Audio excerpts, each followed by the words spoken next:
Rokaw 219 here. And I just seen a whole family of deer run into the woods because I scared them.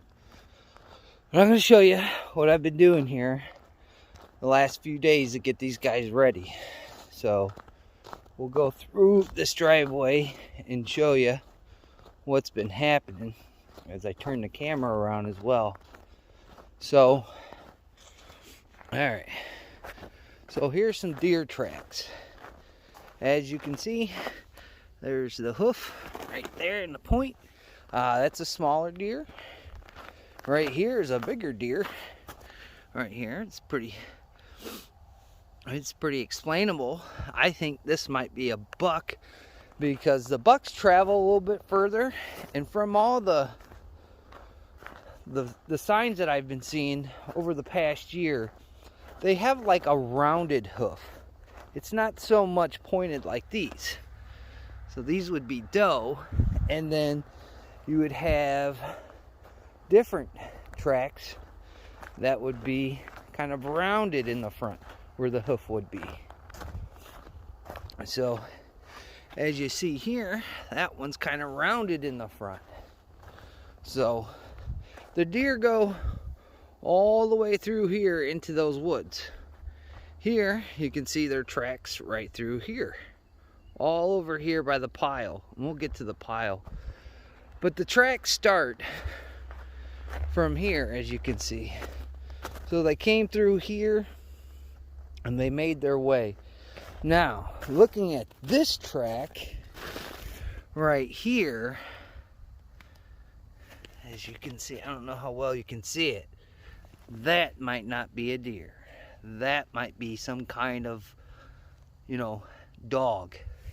Which I don't know if it's my dog or it could be a yote. Never know. As you can see here, that's not a deer track. This is a deer track. This is a dog track. And it's not that big of a dog, so it might be some kind of fox. But it's on the same path as those deer. So, as you can see, this one, that's a pretty good one. And we'll walk through down here. This is all down my driveway. Right here, you can see tracks go through here. This is another dog print there. And then this one is deer. So we've got a lot of activity out here in the front. This is a deer that goes through here. This deer just came through here, right here. That's a pretty big deer. See how definitive that is? That could be a buck. You have the two prongs in the back and the two in the front. And that deer came in between these two trees, walked this line, took off this way. As you can see, she kind of stopped for a minute, and then she took off into the woods that way. There, as you see all her tracks. So as we move further down the driveway, we see another set of tracks here. Right here is tracks that come from that direction.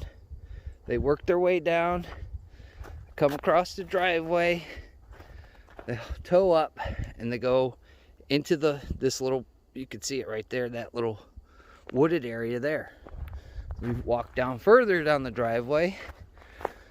We have a deer that couldn't make up its mind where it was going. This is a smaller deer here. You can tell by the two points in the back and then the small hoof. This deer traveled back through here, came here. Looks like she kind of stopped somewhere over here. There's a little bit of marking, and then took off here because you can see how little the tracks are. Took off and went this way, and then she kind of jets this way, and then boom, goes out that way. So there's some other impressions in the yard here, and there you can see all the bumps in there. That's deer traveling, or some kind of animals traveling as we further down the driveway. And as we get down here, they're coming off this field. As you can see, this right here This is another decent sized deer here. Big toes in the front, in the back. So this deer came off of this track, walked over here, and perceived to come this way. So we're tracking this deer right here. And this deer makes its way through here.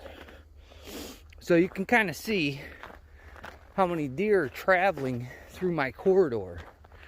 And then as we get up here, they got bold. They crossed the street from the field, came here, stopped, and probably wondered what was going on. Then moved through here, which that's a pretty big deer right here. Look how big that's almost the size of my palm. It's a big deer. And then we caught some rabbit tracks here. Those are some rabbit tracks, so Bambi and Thumper are running together. And those tracks travel all the way down through here. So this deer that was going off the side over here met up with this deer, and then they took off together. Don't quite want to walk too much through here.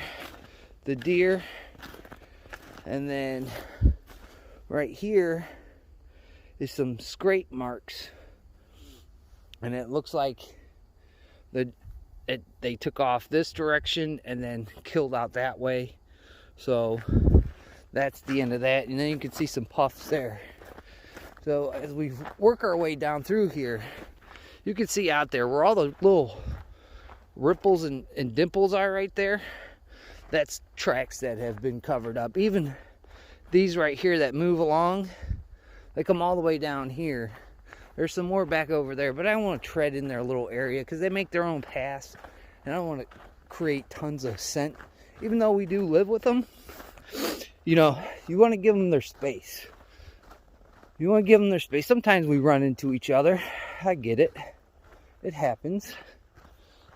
But as we walk back down the driveway, we'll go over to the pile. Now this pile I put out, and I'll give you a little hint of the concoctions in there. As we look through here, just gonna eye it, make sure that there's no other animals running around here.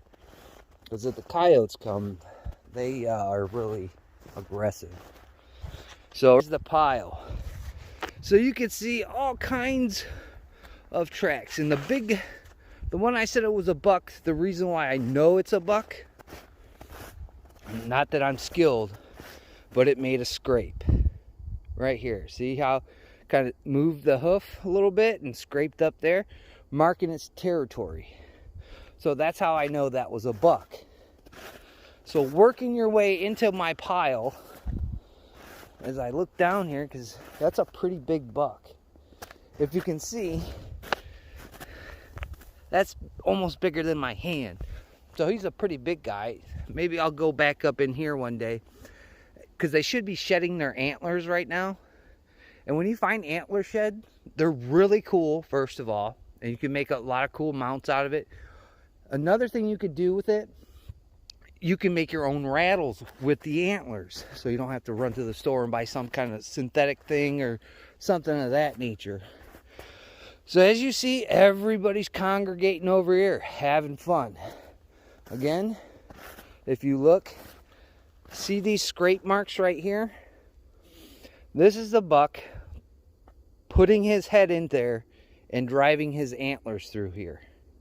Isn't that cool? Pretty cool. And then you can see they run off into the woods. They made their little path right here to go back up in there and do whatever the deer stuff they do. Probably the bed. That's a huge bedding area. Even some pee. As you can see there, there's some deer pee over there as well. Right there, some deer pee. And then there's some more scrapes from that big guy. He's pretty wild, to tell you the truth. So we'll come over here, try not to leave too much scent. So here's my pile. This is a pretty big pile. This is the biggest pile that I've done this year. This consists of a great nutrition for the deer. Not only that, the squirrels like it, and so do the rabbits. But what I have in here, it kind of sucks, but it's doing its job, because I can see by all these tracks here. Here's me, and we're going to be on the camera here, be on the deer camera here. But what I got in here is some grain, whole oats, molasses, corn, and then a little bit of some other stuff here. I think if I can get a little bit of this and show you.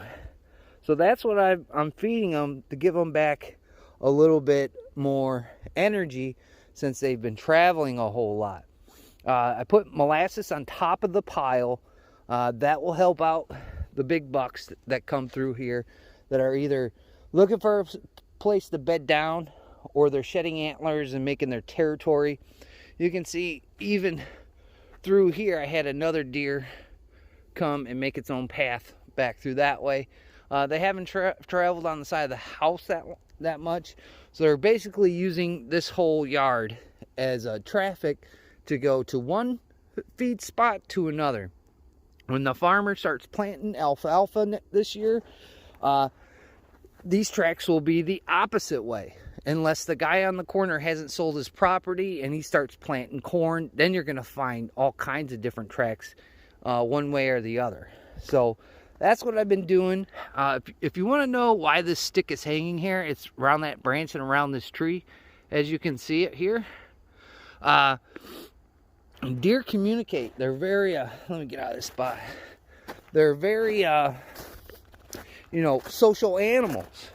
As we look right here, those are rabbit tracks. A little bit of rabbit tracks there. So that's a good sign. Maybe I'll set up some snares. But that little stick there is basically like a smell center, a call center. As deer come and travel all through here, whether they know each other or they don't, they rub their face on that stick. Underneath the deer's eye are glands. Those glands will make a scent. That scent stays on that branch, and this is like a communication device.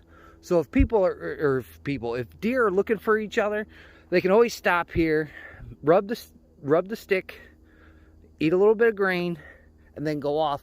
And this will tell you, this will tell them who's in the area, whether it's their friends, maybe it's a deer that they don't like, because deer fight. And so this is like a little staging area for them to, like a train station, where you stop at one stop to another stop. Basically, this is what it is. And I have one here, and I have one about a half a mile away. That way they can all stay in contact, rub their glands on there, whether it's does, fawns, or bucks, and they can kind of tell who's in the area. If they're their friends, as we saw back over there, how two deer met up and they went together and they hung out and did deer stuff. So that's what I've been doing, plotting up the molasses. Why it kind of sucked, because it got really cold the last few nights, and now we're supposed to have another snowstorm, and it's probably going to cover that pile, so they're going to be scraping and tearing stuff up here. But the molasses will freeze. And I don't want to make it too hard on them for chewing, but they do have strong teeth.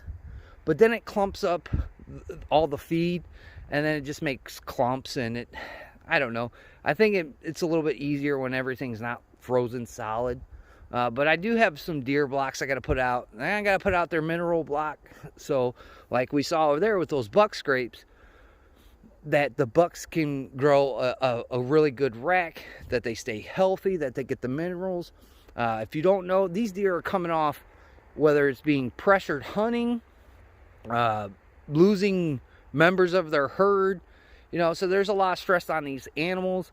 This is the time where they're building back up strength, especially for this long winter. It's supposed to be a huge snowstorm tonight, so they're going to need the energy to get through it. So hopefully they'll come back, because I just scared them off, and they'll continue to eat, they'll continue to stay healthy, and they'll get through this winter so they can be hunted for next winter. Or if they are pregnant, they can birth the baby deer, and nothing happens to them, and then come back and get nutrients after birthing the fawns or button bucks. So I've been doing a lot of work out here. I haven't put one in the back. I'm kind of marking off a territory to put a garden, and that I'm going to have to do a lot of work to keep these little critters out of that garden, because I'm going to plant some really cool stuff like lettuce and things like that this year. So we don't have to go to the grocery store more often. So hopefully I'll have, it wasn't a good year this year, but I'll have meat on the table. I'll have vegetables in the back. And I won't have to go to the grocery store. I won't have to fight the lines, the fear of the cocoa. So that's what I'm trying to do, trying to, implement these deer, get the herd healthy, make them understand that right now it's great to come over here. It's good to eat. Plus I can see them from, the window, and I can really identify them. When my camera over here takes pictures, I do name these deer. That way when I see them during hunting season, I know who I want to harvest and who I don't want to harvest. It's just, that's just the way I do it. I don't know how everybody else does it. So that's what I've been doing.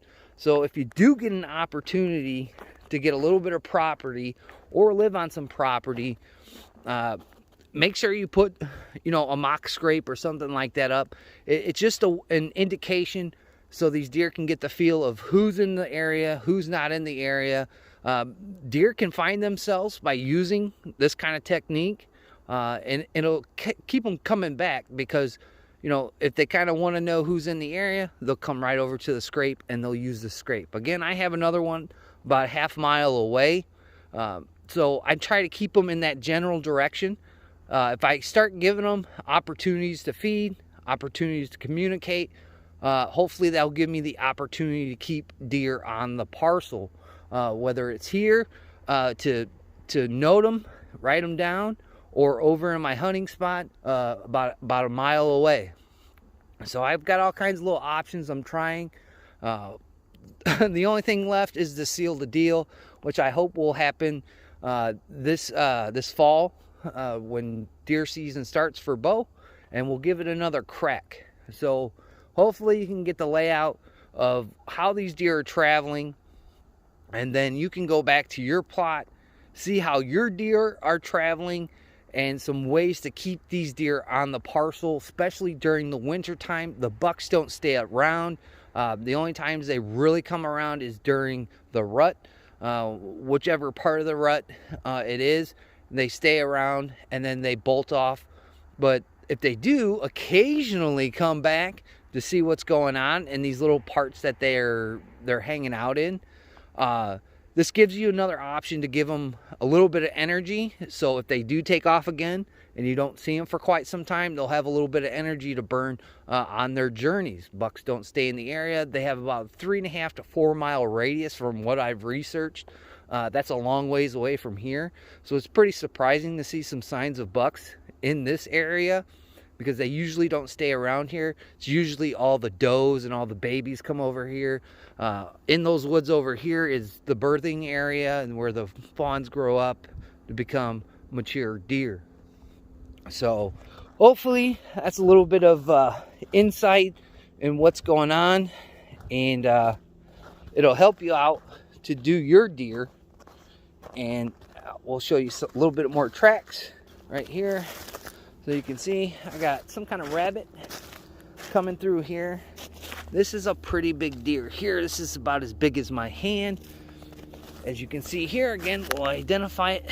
As you can see, the two hooves there and 2 spots in the back. So they're traveling all the way through this corridor, down through the yard into this spot. So they're doing a lot right now. So we got to feed them, make sure they continue to travel, and always give them a spot to come to get a little bit of food. So hopefully that'll help you on your hunting journeys and the preservation of your herd. So I'd like to thank all my old, new subscribers, just people that zip through. Greatly appreciate it. Like, comment, subscribe. Share your favorite gun content, or whatever content you like, because it seems social media is taking a hold of it. And like always, catch you guys on the next one. Bye, chickens. Bye, chickens. And just after I made that video, let me see if you can see them.